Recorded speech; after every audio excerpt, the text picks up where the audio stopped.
Everyone, welcome to my channel. Previous video में हमने FIR से जुड़े कुछ इंपॉर्टेंट जजमेंट्स को देखा। एफआईआर करना मैंडेटरी है या नहीं, स्कोप ऑफ प्रिलिमिनरी इंक्वायरी को समझा। चलिए अब समझते हैं कि अगर पुलिस आपकी कंप्लेंट की एफआईआर रजिस्टर नहीं करती है या एफआईआर दर्ज करने से मना कर देती है तो आपके पास क्या लीगल रेमेडीज़ अवेलेबल हैं। इसके पहले वीडियो में मैंने आपको बताया था कि लतिका कुमारी वर्सेस स्टेट ऑफ यूपी की जो 2013 की जजमेंट है उसमें ये हेल्ड हुआ था कि एफआईआर करना मैंडेटरी है और कुछ एक्सेप्शनल केसेस में ही पुलिस प्रिलिमिनरी इंक्वायरी हेल्ड कर सकती है। अगर पुलिस एफआईआर करने से मना कर देती है तो section 166 of Indian penal code के तहत आप पुलिस ऑफिसर पे क्रिमिनल केस भी कर सकते हैं। तो अगर आपकी एफआईआर रजिस्टर नहीं हुई है तो सबसे पहली रेमेडी जो आपके पास है वो ये है कि आप सुपरिटेंडेंट ऑफ पुलिस यानी एसपी को रिटन कंप्लेंट कर सकते हैं। ये remedy section 154 sub clause 3 of criminal procedure code में दी गई है।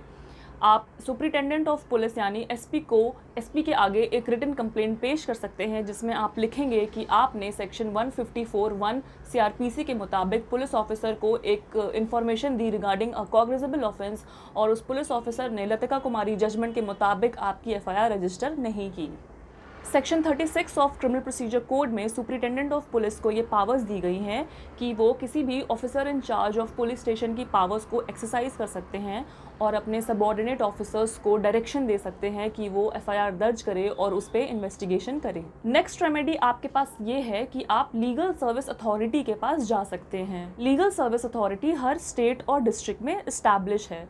Legal service authority generally court compound में स्टैब्लिश की जाती है। डिस्ट्रिक्ट लेवल पे एक डिस्ट्रिक्ट जज लीगल सर्विस अथॉरिटी का हेड होता है और स्टेट लेवल पे एक हाई कोर्ट जज इस अथॉरिटी का हेड होता है। 2016 की एक जजमेंट है जिसमें बोला गया है कि legal service authority immediate steps लेगी और आपकी एफआईआर कराने में मदद करेगी। ये जो तो मैंने आपको रेमेडी बताई ये एडमिनिस्ट्रेटिव रेमेडी है। फर्स्ट इज कि आप सुपरिटेंडेंट ऑफ पुलिस के आगे रिटन कंप्लेंट कर सकते हैं। सेकंड इज आप लीगल सर्विस अथॉरिटी के पास जा सकते हैं जो आपकी मदद करेगी। नेक्स्ट एडमिनिस्ट्रेटिव रेमेडी ये है कि आप पुलिस कंप्लेंट अथॉरिटी में कंप्लेन कर सकते हैं। पुलिस कंप्लेंट अथॉरिटी भी डिस्ट्रिक्ट और स्टेट लेवल पे इस्टेब्लिश की गई है। डिस्ट्रिक्ट लेवल पे इस अथॉरिटी के हेड रिटायर्ड डिस्ट्रिक्ट जजेस होते हैं और स्टेट लेवल पे रिटायर्ड हाई कोर्ट या रिटायर्ड सुप्रीम कोर्ट जजेस इसके हेड होते हैं। पुलिस कंप्लेंट अथॉरिटी के पास ये पावर्स हैं कि वो आपकी एफआईआर करवाने में आपकी मदद कर सकते हैं और पुलिस ऑफिसर के अगेंस्ट एक्शन भी ले सकते हैं। अब ये 3 रेमेडीज़ के बावजूद आपकी एफआईआर रजिस्टर नहीं हुई तो जो नेक्स्ट रेमेडी आपके पास अवेलेबल है वो दी गई है section 156(3) of criminal procedure code में। सेक्शन 156 सब क्लॉज 3 के तहत आप कोर्ट ऑफ मैजिस्ट्रेट के पास अपनी कंप्लेंट लेके जाएंगे। सेक्शन 156(3) में मैजिस्ट्रेट के पास पावर्स है कि वो पुलिस ऑफिसर को डायरेक्शन दे सकती है कि वो इन्वेस्टिगेशन शुरू करे। अब सेक्शन 156 सब क्लॉज 3 में एफआईआर वर्ड नहीं यूज़ हुआ है। इस सब क्लॉज 3 के तहत मैजिस्ट्रेट पुलिस को डायरेक्शन दे सकती है इन्वेस्टिगेशन करने का, लेकिन मैंने आपको बताया है कि इन्वेस्टिगेशन वैक्यूम में नहीं होती है। इन्वेस्टिगेशन कराने के लिए प्रैक्टिस में पुलिस ऑफिसर को पहले एफआईआर दर्ज करना पड़ता है।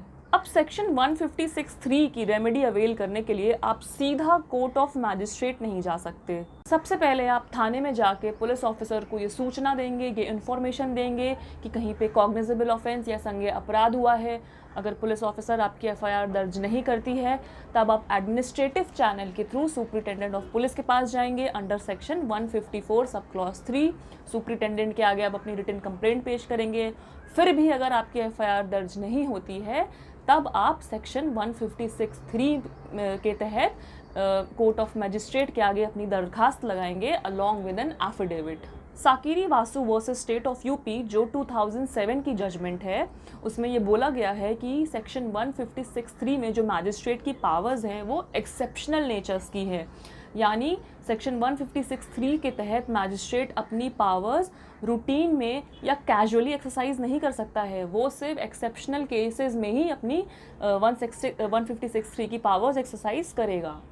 इसलिए आप जब भी सेक्शन 156(3) में मैजिस्ट्रेट के पास जाएंगे अपनी कंप्लेंट लेके तो आपको एक एक्सेप्शनल केस बनाना पड़ेगा। सेक्शन 156(3) में मैजिस्ट्रेट के पास ये डिस्क्रिशन है कि या तो वो आपकी कंप्लेंट पे इन्वेस्टिगेशन करने का ऑर्डर पास कर दे जिससे एफआईआर दर्ज हो जाएगी, या तो मैजिस्ट्रेट उस कंप्लेंट को as a private complaint read कर सकते हैं under section 202 of CRPC। Magistrate हर किसी केस में सेक्शन 156(3) के अंडर इन्वेस्टिगेशन ऑर्डर पास नहीं करेगी, वो सिर्फ एक्सेप्शनल केसेस में ही करती है। जो केसेस बहुत ही कॉम्प्लिकेटेड होते हैं, बहुत ही कॉम्प्लेक्स केसेस होते हैं, जनरली उन्हीं केसेस में इन्वेस्टिगेशन ऑर्डर पास होता है। अगर ऐसा नहीं है तो मैजिस्ट्रेट आपकी कंप्लेंट को as a private complaint read कर लेगी under section 202 of CRPC। Magistrate ने अगर as a private complaint read कर लिया यानी मैजिस्ट्रेट कॉग्निजेंस ले लेगी और फिर कोई इन्वेस्टिगेशन ऑर्डर पास नहीं होगा, यानी आपकी FIR दर्ज नहीं होगी, बल्कि मैजिस्ट्रेट कॉग्निजेंस लेगी और आपके केस को आपकी जो कंप्लेंट है उस केस को ट्रायल के लिए लगा देगी।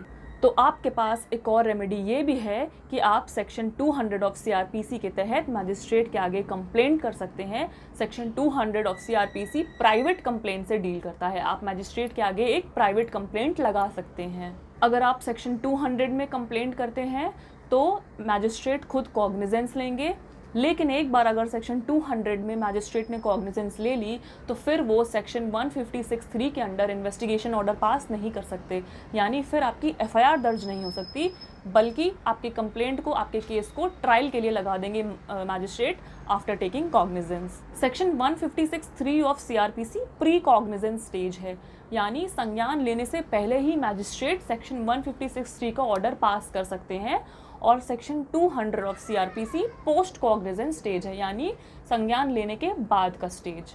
अगली रेमेडी जो आपके पास अवेलेबल है वो ये है कि आप हाई कोर्ट जा सकते हैं। हाई कोर्ट में जाने के दो तरीके हैं।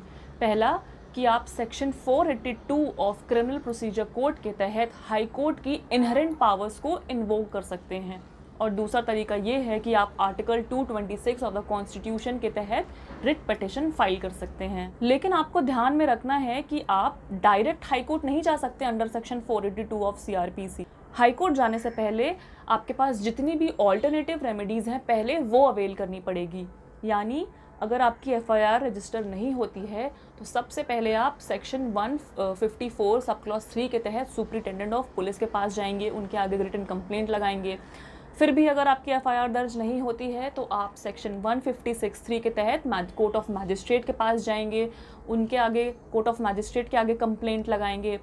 फिर भी आपकी FIR रजिस्टर नहीं होती है, फिर आप सेक्शन 200 में मैजिस्ट्रेट के आगे एक क्रिमिनल कंप्लेंट फाइल करेंगे। उसके बाद भी अगर FIR दर्ज नहीं होती है तब आप हाई कोर्ट के पास जा सकते हैं। हाई कोर्ट में आप जब भी जाए तो बहुत ही स्ट्रॉन्ग केस बना के जाए। हाई कोर्ट जाने से थोड़ा हेजिटेट करिए, क्योंकि जहां हाई कोर्ट ऑर्डर दे सकती है FIR करवाने का तो वहां हाई कोर्ट के पास पावर है FIR क्वॉश करवाने का।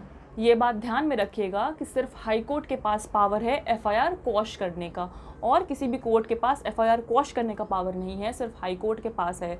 तो अगर सपोज़ हाई कोर्ट ने इन्वेस्टिगेशन ऑर्डर पास कर भी दिया, आपकी FIR दर्ज हो भी गई, लेकिन ऑपोजिट पार्टी ने इस ऑर्डर को चैलेंज कर दिया और हाई कोर्ट को लगा कि ऑपोजिट पार्टी की केस में दम है, तो वो आपकी और आपका केस वीक है, स्ट्रॉन्ग नहीं है, तो वो आपकी FIR को क्वॉश भी कर सकती है। तो हाई कोर्ट जाने के लिए आपको एक्सेप्शनल केस बनाना पड़ेगा। इस वीडियो में बस इतना ही। नेक्स्ट वीडियो में हम कुछ नए टॉपिक्स पे डिस्कस करेंगे।